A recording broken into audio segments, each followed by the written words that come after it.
कि आपको regular classes लेना बहुत ज़रूरी है, क्योंकि जब तक आप रेगुलर क्लास नहीं लोगे, प्रैक्टिकल नहीं करोगे, क्लासेस में नहीं जाओगे, तो आपको कोई चीज़ समझ में आनी नहीं है।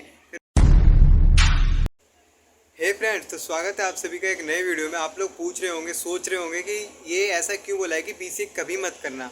मैंने ये ऐसा बोला है क्योंकि बहुत सारे स्टूडेंट्स ऐसे होते हैं जो बीसीए के बारे में कुछ नहीं जानते हैं और एडिशन लेने के लिए चले जाते हैं और एडिशन ले लेते हैं, बाद में उनको पछताना पड़ता है। मैंने ऐसे बहुत सारे स्टूडेंट्स देखे हैं जो कहते हैं कि मैंने गलती कर दी, शायद मैं कुछ कोई और कोर्स कर लेता, या क्योंकि उन्होंने पढ़ाई की नहीं होती है, उस कोर्स को वो समझ ही नहीं पाते और इन्जॉय करते रहते हैं और पूरा टाइम 3 साल जो होते हैं कोर्स के पूरे मस्ती में निकाल देते हैं, फिर उनको बाद में पछताना पड़ता है। तो ऐसा आप कभी मत करना। अगर आप एडमिशन लेने जा रहे हो तो मैं आपको 5 थिंग्स, ऐसी 5 चीज़ें बताने वाला हूँ जो आपको फ़ायदा करेंगी। और मैं ऐसा नहीं कह रहा हूँ कि आप बीसीए में एडमिशन ना लो, आप ज़रूर लो। और बीसीए के बाद फ्यूचर बहुत ब्राइट होता है और आपको प्रोग्रामर बन जाते हो, कोडर बन जाते हो, या आप ग्राफिकल डिज़ाइनर बन जाते हो। तो बहुत सारे चीज़ें होती हैं सीखने के। बीसीए कोर्स करने के बाद 3 साल कोर्स करने के बाद 3 इयर्स की डिग्री होती है, जो आपको एक डिग्री मिल जाती है। और तो मैं अपने पर्सनल एक्सपीरियंस के सोर्स पे बताना चाहता हूँ, क्योंकि 3 साल के कोर्स में पहले साल में आपको C++ सिखाया जाता है, सी लैंग्वेज सिखाई जाती है। उसके बाद आपको डाटा स्ट्रक्चर के बारे में बताया जाता है। सेकेंड ईयर में DBMS के बारे में बताया जाता है, डाटाबेस मैनेजमेंट सिस्टम के बारे में। ओप्स के बारे में बताया जाता है और ऑब्जेक्ट ओरिएंटेड प्रोग्रामिंग के बारे में। और थर्ड ईयर में आपको ई-कॉमर्स, नॉलेज मैनेजमेंट और ग्राफिक डिज़ाइनिंग के बारे में बहुत सारे ऐसे टॉपिक्स होते हैं। जावा के बारे में बताया जाता है, आपको सिखाया जाता है जावा पूरा कोर्स। तो बीसीए में ये सब सिखाया जाता है। आजकल तो बीसीए में अलग अलग स्टेप चल रहे हैं, जैसे full stack BCA, normal BCA. तो आप अच्छे से बीसीए कोर्स को कर सकते हो, ऐसा कोई बड़ा नहीं है। आपको पढ़ने की ज़रूरत है। तो फर्स्ट थिंग तो यही थी कि कोर्स इतने हैं तो आपको डेली रेगुलर क्लासेस लेनी पड़ेंगी। तो सेकंड टॉपिक यही है कि रेगुलर क्लासेस क्यों लेनी चाहिए, क्योंकि आपको कोर्स जो होता है उसको आप जब आप क्लास में जाओगे पढ़ने, तो क्लास में जाओगे ही नहीं पढ़ने, तो फिर उससे पता ही क्या चलेगा आपको। और मेन चीज़, आप अच्छे से कॉलेज में एडमिशन लो। आप अपने एरिया में देख लो, आपके एरिया के 25-30 किलोमीटर या 10 किलोमीटर की रेंज में अच्छा कॉलेज है तो ठीक है, वरना कहीं बाहर चले जाओ, बाहर सिटी में, वहाँ पढ़ लो, एनसीआर वगैरह में, दिल्ली एनसीआर में।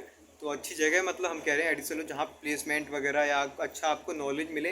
या तो आपके पास एक अच्छा लैपटॉप होना चाहिए, स्टार्टिंग से ही आपको कंप्यूटर में बहुत अच्छी नॉलेज होनी चाहिए। आप यूट्यूब पे आजकल देख रहे होगे बहुत सारे कंप्यूटर ऐसे कोर्स, मतलब बहुत सारी कोडिंग के चैनल हैं जो आपको अच्छे अच्छे पूरे फ्री कोडिंग सिखा रहे हैं आपको। तो आप उनसे अच्छे सीख सकते हो स्किल्स वगैरह। और कोडिंग में C++, जावा, सारा कुछ, पाइथन, सब कुछ सीख सकते हो आप। आजकल सब फ्री है यूट्यूब पे।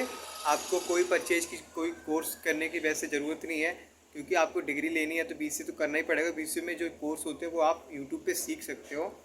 तो मेरा मेन पर्पज़ तो यही है कि आपके पास अगर अच्छा लैपटॉप है तो आप, अगर आपका कॉलेज दूर भी है, जैसे आपके एरिया से 30-40 किलोमीटर, तो आप घर पर रह के पढ़ सकते हो। वो आप पे डिपेंड करता है आप कैसे पढ़ते हो, लेकिन पढ़ाई डेली करनी चाहिए, रेगुलर स्टडी मतलब। और मैथ भी रेगुलर लगाना चाहिए, इतना हार्ड नहीं होता है मैथ। तो मेरा सेकंड क्वेश्चन तो यही था कि आपको रेगुलर क्लासेस लेना बहुत ज़रूरी है, क्योंकि जब तक आप रेगुलर क्लास नहीं लोगे, प्रैक्टिकल नहीं करोगे, क्लासेस में नहीं जाओगे, तो आपको कोई चीज़ समझ में आनी नहीं है। फिर बाद में 3 साल बाद क्या होता है कि पछताना पड़ता है कि यार मैंने नहीं कर पाया, अब मैं क्या करूँ। फिर सोचते हैं कि चलो एमसीए कर लेते हैं।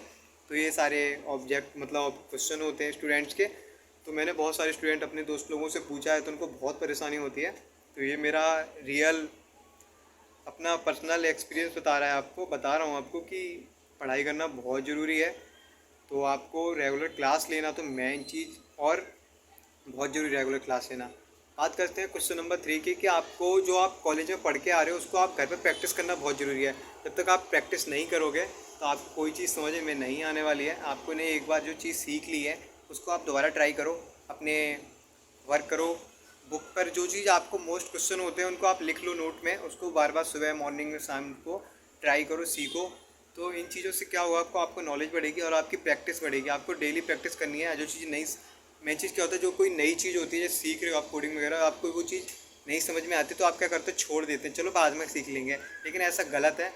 आप जो चीज़ सीख रहे हो, आपको कोई चीज़ नहीं समझ में आ रही, लेकिन उसको दोबारा सीखो, दोबारा सीखो, 4 बार सीखो, 5 बार सीखो, आएगी ना। इतना आसान नहीं है, इतना कठिन नहीं होती कोई चीज़, सब आसान होता है, बस प्रैक्टिस करने की देरी है। मैंने यही बोला है कि प्रैक्टिस करो, आपको सब समझ में आ जाएगा। आपका मन नहीं लगता है पढ़ने में, टाइम टाइम टेबल बनाओ तो सब हो जाता है। तो बात फोर्थ नंबर की यही है कि टाइम टेबल बनाना। पढ़ाई में टाइम टेबल की बहुत ज़रूरत है। जैसे आप 50 मिनट पढ़ लो, मेरा तो यही मानना है। उसके बाद 10 मिनट का ब्रेक ले लो, 15 मिनट का, और उसमें आप फ्री हो जाओ, बाहर जाओ, फेस धो लो और थोड़ा हवा लो खुली, और आप अपना माइंड डाइवर्ट करो, कुछ सॉन्ग सुन लो अच्छे मोटिवेशन। तो आपको ये चीज़ सीखनी चाहिए। और 50 मिनट पढ़ने के बाद 10 मिनट का ब्रेक लेने के बाद फिर 50 मिनट पढ़ो। इनसे सीखने के बाद, ये सब करने के बाद धीरे धीरे टाइमिंग अपनी बढ़ाने लगो स्टडी की। तो ये है। और रेगुलर टाइमिंग होनी चाहिए। सुबह इतने टाइम पढ़ना है तो पढ़ना है, नहीं पढ़ना है तो नहीं पढ़ना है, मतलब ऐसा नहीं है। आपने जैसे टाइम बना लिया सुबह कि हमें 6 बजे उठना है तो उठो, पढ़ो।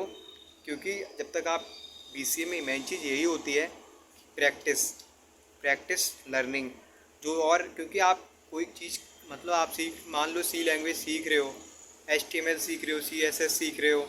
HTML में जब चीज़ आपने मान लो, HTML में जो टैग्स होते हैं वो आपने लगाए, लैपटॉप में वर्क कर रहे हो, टैग्स वगैरह, एलिमेंट्स वगैरह जो काम कर रहे हो आप, एट्रीब्यूट वगैरह कोडिंग कर रहे हो उसमें, जब आप एक दिन का आपने कर लिया, दूसरे दिन नहीं किया, तीसरे दिन नहीं किया, तो चौथे दिन क्या होता है कि वो भूलने लगते हैं। तो ऐसा नहीं करना है। आपको रेगुलर चीज़ करोगे तो आपके दिमाग में बैठ जाएगी, फिर आपको कोई दिक्कत नहीं होगी। जॉब वगैरह, प्लेसमेंट वगैरह के लिए आपको बिल्कुल दिक्कत नहीं होने वाली है, क्योंकि आपको वो चीज़ आपके दिमाग में बैठी हुई लर्निंग हो रखी है।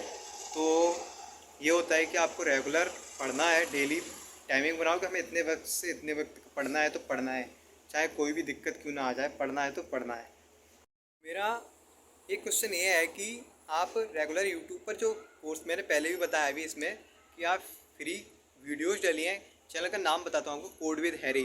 इन भैया सर से अच्छा कोई टीचर नहीं है। और भी चैनल से मैं इनके लिए कुछ नहीं कह रहा, लेकिन सब सारे चैनल्स अच्छे हैं। आपको जिसका वीडियो पसंद आ रहा है, जिसके वीडियो आपको समझ में आ रहा है, आप उसके वीडियोस को देखो, लेसन करो, मतलब याद करो, उनको प्रैक्टिस करो, अप्लाई को जो वो बताते हैं आप उसको नोट कर लो। उनके नोट्स भी वो देते हैं, उनको पढ़ो। रेगुलर कोडिंग करो तो आपको दिक्कत नहीं होगी, प्रोग्रामिंग करो रेगुलर।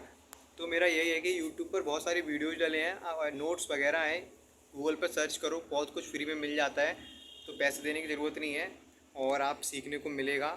तो यही है कि आप रेगुलर प्रोग्रामिंग करो। तो और यूट्यूब पर सब कुछ फ्री में मिल रहा है, तो क्यों दिक्कत हो गई है, सीखो। तो मेन चीज़ यही है कि आप BCA कर रहे हो तो सीखो, और अच्छा रहेगा आपके लिए। और पांचवा क्वेश्चन यही है कि इंग्लिश कम्युनिकेशन। इंग्लिश में मेन प्रॉब्लम होती है इंग्लिश। बहुत सारे यूपी बोर्ड से स्टूडेंट होते हैं, उनको भी बहुत आती है इंग्लिश, लेकिन मैं खुद यूपी बोर्ड से हूँ। तो इंग्लिश बहुत प्रॉब्लम करती है। इंटरव्यू वगैरह में इंग्लिश बहुत प्रॉब्लम करती है। आप इंटरव्यू में इंट्रोडक्शन तो अपना दे दोगे, बाकी कंपनी जाती है वो इंग्लिश में बात करने में सिखाती है बिहेवियर, नॉलेज, आपका बोलने का तरीका क्या है, एक्सीलेंट, एक्सेंट बोलते हैं ना उसको, एक्सेंट तरीके से बोलो। तो ऐसे तरीके से बुलवाती हैं, आपका मैनेजमेंट देखती हैं, आपका बिहेवियर देखती हैं, आपकी ड्रेसिंग सेंस देखती हैं। तो ये चीज़ है कि आपको इंग्लिश सीखना बहुत ज़रूरी है। आप क्या करो, रोज़ मीनिंग्स याद करो, वैकेबलरी कहते हैं उसको, मतलब उनके फ्रेसेस होते हैं उनको याद करो। सेंटेंस को कैसे बोलते हैं, सेंटेंस वगैरह तो सभी को आते हैं, टेंसेस वगैरह, लेकिन जो इंग्लिश में फ्रेसेस वैकेबलरी होती है उनको आप डेली याद करो, 10-10, 15-15 करके। तो आपको वो चीज़ें नॉर्मली होने लगेगी। और उसको ट्राई करो डेली बोलने का, speak to English to daily. तो उसको आप डेली यूज करोगे तो आपको बहुत सिंपल हो जाएगा, आप इंग्लिश अच्छे से बोलने लगोगे, बात करने लगोगे। तो ये सबसे बेटर चीज़ है। तो यही थे मेरे 5 थिंग्स टू, जो आप BCA करने से पहले सोच रहे हो, आप नहीं सोच नहीं रहे हो, आपको ये चीज़ें नॉलेज अपने माइंड में बैठानी है कि आप BCA कर रहे हो। तो ये 5-6 चीज़ें ऐसी हैं जो आपको पता होनी चाहिए आप क्यों कर रहे हो, और आपको अच्छे से पढ़ाई करनी है। किसी भी कोर्स को हल्के में नहीं लेना चाहिए, पढ़ाई अच्छे से करो। माँ बाप बहुत मेहनत से पढ़ाते हैं, तो आप अच्छे से कोर्स को ट्राई करो, बहुत अच्छा रहेगा। लास्ट क्वेश्चन यही है कि मैं खुद के एक्सपीरियंस से सारी चीज़ें बता रहा हूँ, क्योंकि जो चीज़ मैंने फेस की है वो आपको प्रॉब्लम ना करें। मैं यही चाहता हूँ, मेरा ये मकसद नहीं है कि आप कोई कोर्स मत करो या कुछ मत करो, आप सारे कोर्स करो, सारी चीज़ें पढ़ो। मैंने सब पूरी शुरुआत से लेकर एंड तक यही बताया कि आपको पढ़ना चाहिए, अच्छे से पढ़ो और अच्छी सी चीज़ें याद करो। जो भी कोर्स है, सब्जेक्ट्स हैं, उनको पढ़ो, और जो भी उनकी थ्योरी बेसिस सब्जेक्ट हैं, डाटा स्ट्रक्चर वगैरह, उनको पढ़ाई करो, उनको याद करो, और तभी आपको सीखने में नॉलेज मिलेगी। आपको अच्छे से आगे फ्यूचर में आप इंटरव्यू वगैरह क्रैक करोगे, अच्छी जॉब मिलेगी। तो मेरा पर्सनल एक्सपीरियंस में मैंने आपको सोचा कि जो मेरे ऊपर बीता है वो मैं आपको बताऊं, मैंने देखा है, तो वो चीज़ें आपको बताऊं। उनसे आपका क्या होगा कि मोटिवेशन मिलेगा आपको। तो पढ़ना चाहिए रेगुलर, और यही है, आप अच्छे से पढ़ाई करो, फ्यूचर में आपका ब्राइट हो, हैप्पी रहो, खुश रहो। और ये नॉलेज थी, और हैप्पी रहना, खुश रहना। फिर मिलते हैं नेक्स्ट वीडियो में, और अच्छे नंबर लाओ BCA में। Thank you for watching video.